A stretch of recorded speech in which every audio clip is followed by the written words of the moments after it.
Bine v-am găsit, dragii mei din Zodia Gemeni, oriunde v-ați afla. Bine ați venit tuturor pe canalul meu Tarot Flor de Loto. Numele meu este Nina, pentru cei care nu mă cunosc, și desigur mă bucur să vă am alături atât pe dragii mei abonați, cum de asemenea și pe toți cei care poate sunteți pentru prima oară aici pe canal.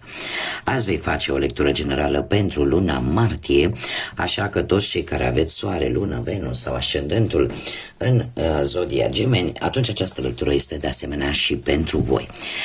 Desigur, nu trebuie să uitați un aspect important, și anume faptul că voi sunteți constructorii propriei voastre vieți, așa că vă rog din suflet să luați decât acele mesaje care rezonează cu voi, iar restul lăsați-le să zboare în univers, pentru că sigur sunt pentru alte energii, pentru alte persoane care într-o mai mică sau mai mare măsură au o legătură cu Zodia Gemeni. Așa cum cei care mă urmăresc de ceva vreme s-au obișnuit, voi scoate câte o carte din acest oracol al frunzelor de ceai pentru fiecare săptămână a lunii martie, să vedem așa, per general, cam cum va fi această lună. Și mai avem o carte.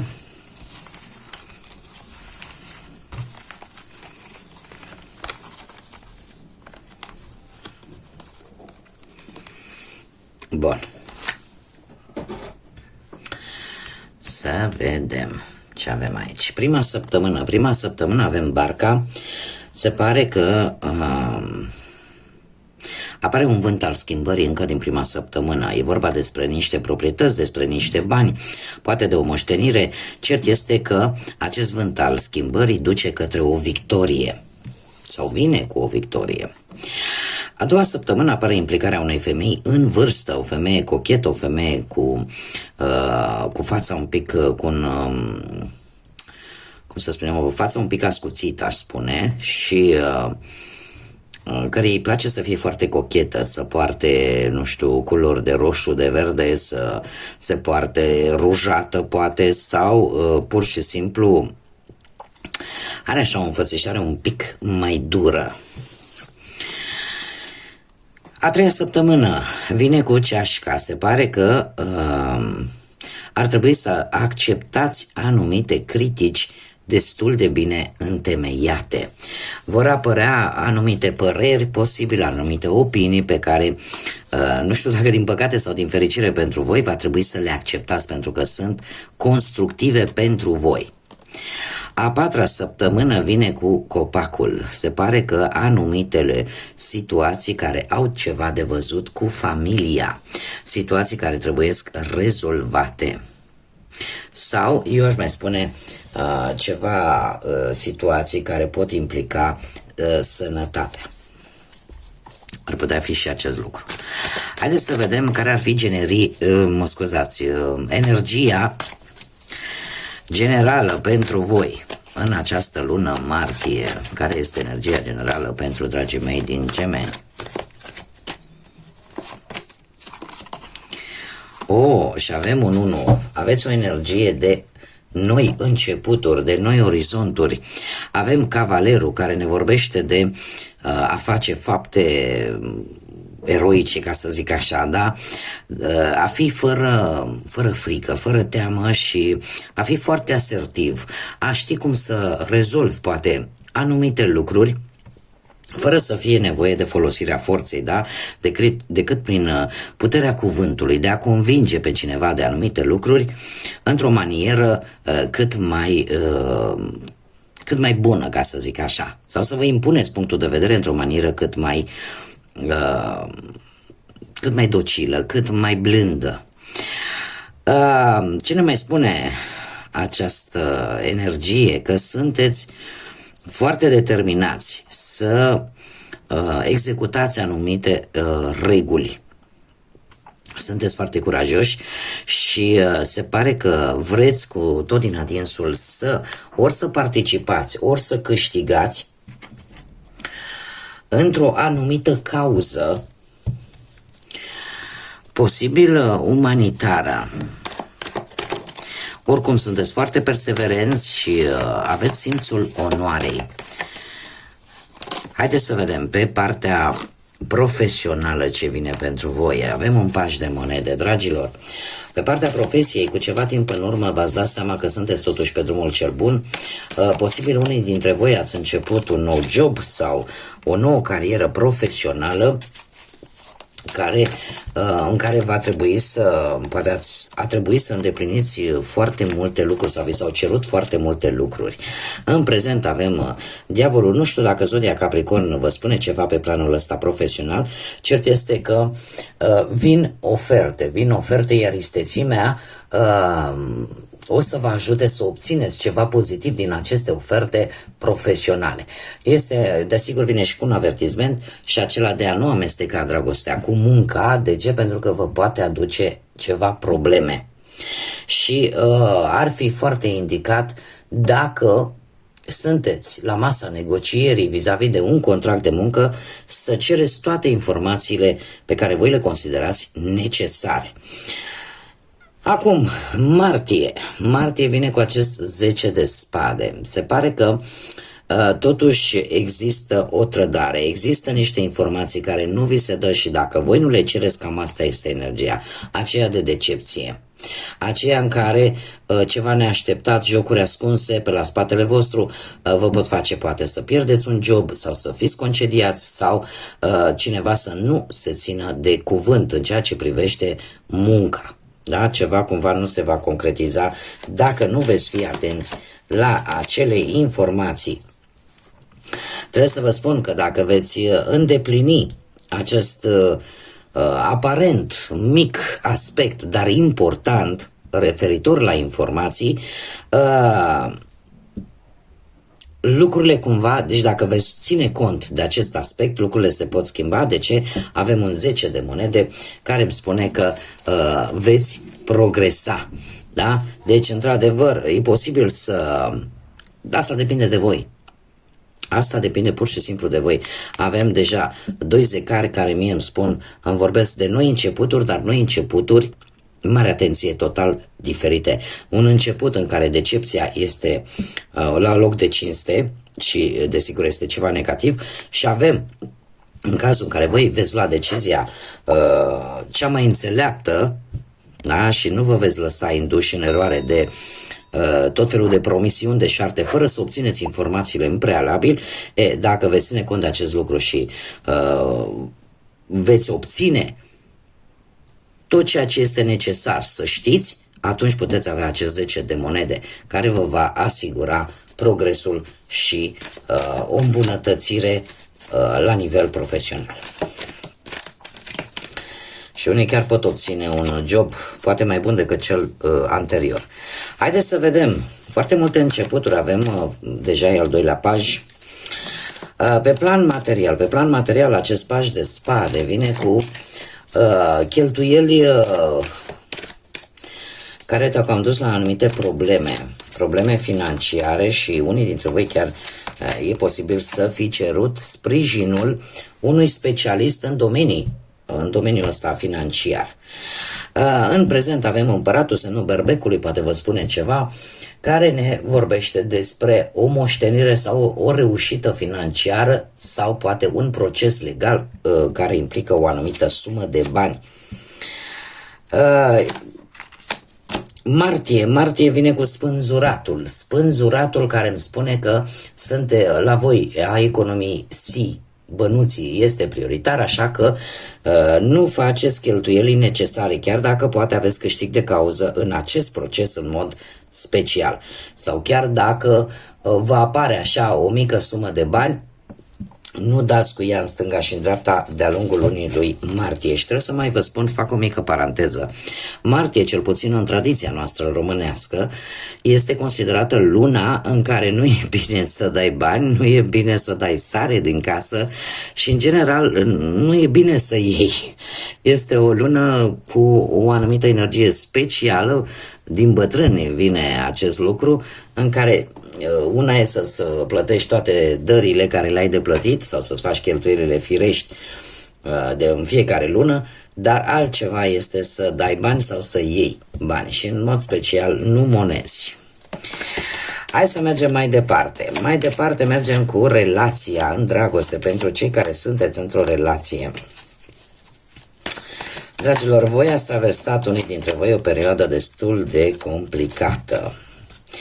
Destul de complicată. Nu știu dacă a fost vorba de o trădare, de o infidelitate, dar în acest moment sunteți cuprinși de o, aș zice, de o stare în care căutați o ieșire, în care parcă nimic nu mai are sens, în care parcă vă învârtiți într-un cerc negativ și căutați cumva să tot evaluați și reevaluați relația. Există o teamă care e posibil să vă blocheze într-o relație care nu prea vă este confortabilă deloc. Probabil că unii dintre voi se gândesc în acest moment, poate că e mai bine singur decât într-o relație total nesănătoasă. Iar lucrul ăsta vă va urmări chiar și în luna lui martie. De ce? Pentru că avem un 4 de cupe. Un 4 de cupe care ne vorbește de o stare în care o rană emoțională încă există acolo și unii dintre voi chiar veți lua o atitudine de a vă apăra. Cumva nu vedeți alte oportunități mai bune. Eu aș zice că unii dintre voi s-au bazat prea mult, poate, pe relația lor. Și poate că ați uitat să vă gândiți că o relație trebuie hrănită. Poate că unul dintre voi a fost mai atent doar la necesitățile sale și cumva nu a ținut cont de ce își dorește celălalt. Iar lucrul ăsta se va vedea foarte mult de-a lungul lunii lui martie. Mergem mai departe, cei care sunteți singurei în urma văduviei, singurei în urma unui divorț sau unei separări. Dragilor, se pare că sunteți afectați, indiferent că sunteți într-o relație sau indiferent că sunteți singuri. Sunteți destul de afectați. Haideți să vedem. Ați avut o perioadă cu ceva timp în urmă în care ați simțit poate că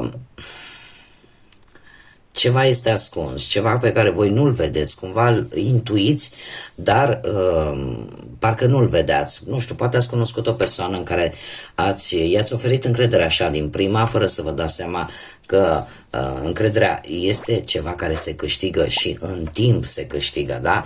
Cum îmi place mie să spun, nu vine din fabrică. În acest moment cu Marele Preot, unii dintre voi e posibil să apelați la religie, să apelați la o persoană care are legătură cu divinitatea, cu spiritualitatea, în a încerca cumva să reveniți, ca să zic așa, la acele principii tradiționale. Poate că unii dintre voi chiar ați încercat, ați cunoscut pe cineva, poate din zodia Taur, posibil, pe cineva care cumva cam are aceleași principii la fel ca și voi în ceea ce privește relația. Sau, cum am mai spus, încercați să faceți ceea ce este corect și să găsiți o soluție la situația voastră din acest moment. Luna martie vine cu acest 2 de monede, un 2 de monede care îmi vorbește de a vă face timp. De a vă face timp și se pare că chiar simțiți nevoia de un echilibru în viața voastră sentimentală. Probabil că v-ați dat seama că schimbarea cere în același timp și o adaptabilitate mai bună. E posibil să apară posibile obstacole care să te preocupe în viața ta sentimentală, dar cumva încerci să-ți faci timp pentru toate, cu toate că cartea în sine mie îmi spune că ar trebui să alocați un anumit timp numai pentru partea asta sentimentală, să încercați totuși să nu le amestecați. Cam asta simbolizează acest 2 de monede. De multe ori este foarte greu să țin echilibru două situații care aparent cel puțin sunt în antiteză, da? Sunt opuse. Haideți să vedem inițiale de nume, prenume, pseudonim sau porecle de persoane care pot avea o anumită importanță în viața voastră de-a lungul lunii lui martie, cum desigur puteți să vă regăsiți chiar inițialele numelui sau prenumelui vostru.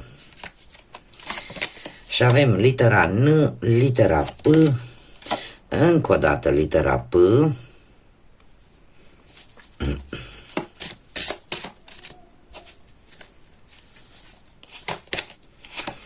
litera U,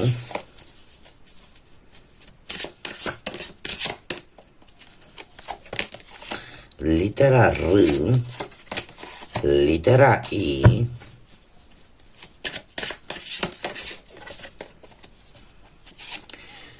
interesant, litera Q și litera W. Și acum haideți să vedem și ce trăsături au aceste persoane, sau poate chiar trăsăturile voastre.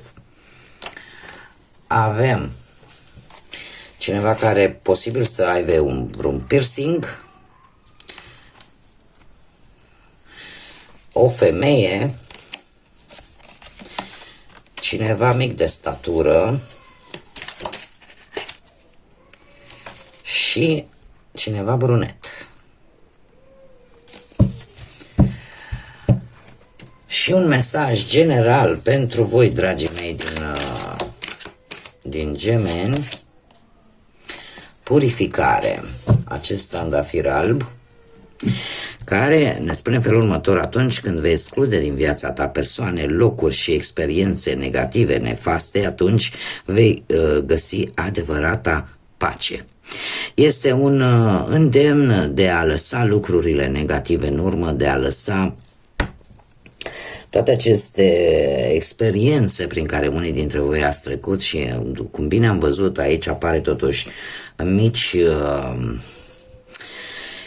sau mari probleme în ceea ce privește mai ales viața asta sentimentală, dar îndemnul acestui oracol al florilor, pentru că suntem în prima lună de primăvară, este acela de a pune limite persoanelor negative, a renunța să te mai frămânți pentru experiențele negative pe care le-ai avut în viață în ultima perioadă sau de-a lungul ultimei perioade și poate lucrurile care știi că îți fac rău. Pentru că numai în felul acesta te vei liniști, vei găsi acel echilibru pe care poate mulți dintre voi îl caută. Am uitat să mai spun un lucru, mi-am adus aminte acum. În ceea ce privește zodiile, trebuie să vă spun că, numai un pic, avem zodii de foc, berbec, leu, săgetător, avem și de pământ, Taur, Fecioară, Capricorn, mai puțin de apă, dar să zicem nu imposibil, Rac, Pești sau Scorpion. Da, să-mi fac treaba cum trebuie. Bun. Aceasta a fost lectura pentru voi, dragilor. Eu vă mulțumesc tare mult pentru atenție, vă mulțumesc pentru like-uri, pentru distribuiri, pentru comentarii. Le aștept în continuare cu mare interes și cu mare drag. Cum de asemenea vă invit pe toți cei care încă nu v-ați abonat să o faceți. Eu vă aștept și pe voi, desigur, ca de fiecare dată, cu mare plăcere aici la fiecare lectură. Vă doresc să aveți un martie cât mai plin de căldură sufletească, să aveți un martie cu noi începuturi mult mai bune, cu baze mult mai solide și fie ca tot ce vă doriți să devină realitate. Până data viitoare, când ne vom reîntâlni, numai bine vă doresc și, desigur, să fiți iubiți, dragilor!